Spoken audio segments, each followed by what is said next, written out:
मेरा नाम मदनलाल सोनी है और पीछे से जो है हमारा गांव शेरडा है राजस्थान में। तो मेरे बड़े भाई साहब जो है पहले यहीं रहते थे, अब वो जयपुर शिफ्ट हो गए हैं। उनका पोता है डिफॉन्टेफ यानी गूंगा बहरा है। उसने जो है वैसे तो हज़ारों मेडल घर में हैं, लेकिन ये जो मेडल आया है ये सिल्वर मेडल है।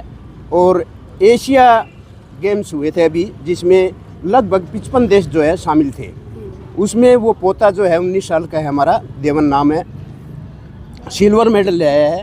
तो Devan Soni son of Shri Prakash Chand Soni, son of Shri Tarachand Soni, गांव शेरडा, हाल जयपुर। और सिरसा से जो है हमारा, सिरसा में हम जो हैं लगभग 35 साल से रह रहे हैं। सिरसा से बहुत लगाव है। अब आपके सामने ही हैं, पूरी बिरादरी जो है ये सोचकर खुशी मना रही है कि वो ताराचंद का पोता नहीं, वो मदनलाल का पोता नहीं, वो हम सब का पोता है। तो इसके लिए मैं पूरी बिरादरी का, पूरे ज़िले के श्रवणकारों का बहुत बहुत आभार प्रकट करते हैं हम। धन्यवाद। देवन के बारे में कुछ बताइए कि किस तरह देवन के बारे में, उस यहाँ तक पहुँचने में सबसे मोटा हाथ उसके पिताजी का है। उसके बाद उसके गुरुओं का जो भी है XYZ, वो लड़का जो है बहुत मेहनत करता है, सुनता नहीं है, बोलता नहीं है। उसके बावजूद भी 3 बजे उठना और शाम को 6 बजे घर आना, सारे दिन वो दौड़ का ही काम करता रहता है। कितने समय से तैयारी कर रहा था? लगभग ये समझ लो वो 8 साल से है इसमें। तो राजस्थान लेवल पे और हिंदुस्तान लेवल पे उसने जो है बहुत मेडल जीते हैं। सिल्वर मेडल भी है, गोल्ड मेडल भी है, 500 मीटर की रेस में है, 5000 मीटर की रेस में है, सभी रेसों में उसने भाग लिया हुआ है। और अब ये जो है 800 मीटर की रेस थी जिसमें वो है सिल्वर मेडल है। और जिसने गोल्ड मेडल लिया है वो दूसरे देश का है, उस देश का मैं नाम नहीं जानता, दूसरी जगह का है। उसकी हाइट 6 फुट है और उसकी उम्र 26 साल है। जबकि हमारा जो ये बच्चा है इसकी 19 साल उम्र है और 5 फुट लगभग 6 इंच इसका कद है। तो इसकी वजह से वहाँ भी है ना, इसको जो है सबसे ज़्यादा प्रोत्साहन जो है उसी को मिला। लेकिन गोल्ड मेडल तो गोल्ड मेडल ही है वो उसके लिए, लेकिन सिल्वर मेडल भी ये कोई छोटी बात नहीं है।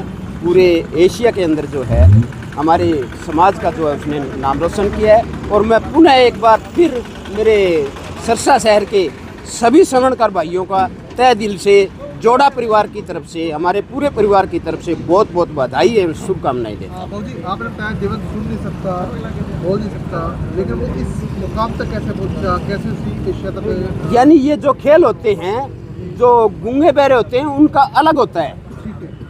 तो इनके खेल भी इसी तरह से, जिस तरह आम खेल और दूसरे आदमियों के होते हैं, उसी तरह इसके होते रहते हैं। पूछने का श्रेय तो इसके पिताजी को है और इसके गुरुओं को है। आज हमें सिरसा वासियों को और पूरे समाज को, सोनी समाज, सुनार समाज को बहुत खुशी हो रही है कि हमारे समाज का एक मूक बधिर लड़का, और वो भी कम उम्र के अंदर मलेशिया के अंदर एशिया गेम्स के अंदर सिल्वर मेडल लेकर के जीता है। वो सिल्वर मेडल जीता है। इस खुशी को हम शब्दों में बयान नहीं कर सकते। इतनी खुशी हुई है कि सारे शहर के, हमारे सिरसा के सभी स्वर्णकार भाई इकट्ठा होकर के इस खुशी के अंदर शामिल हो गए। और खबर आते ही सारे इकट्ठे होकर माता जी के मंदिर में पहुंच करके उनका बहुत ही धन्यवाद किया माता जी का, और उनके चरणों में हाथ जोड़ करके प्रार्थना करी और उनसे आगे आशीर्वाद मांगा भी ये लड़का आगे गोल्ड मेडल ओलंपिक में भी जीत कर हासिल करके देश का और सुनार बिरादरी का, सभी का नाम रोशन करे।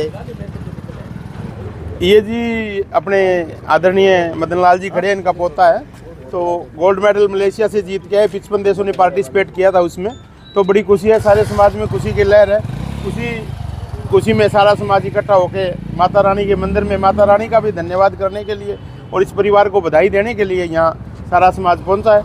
तो मैं पूरे समाज की तरफ से भी इस परिवार को बधाई देता हूँ और माता रानी से प्रार्थना करते हैं इस बच्चे पे इसी तरह आशीर्वाद बनाए रखें ताकि ये बहुत ऊंचाइयाँ छुए। और हम उम्मीद करते हैं कि ओलंपिक में ये बच्चा गोल्ड मेडल ला करके देश का और समाज का, अपने परिवार का नाम रोशन करे।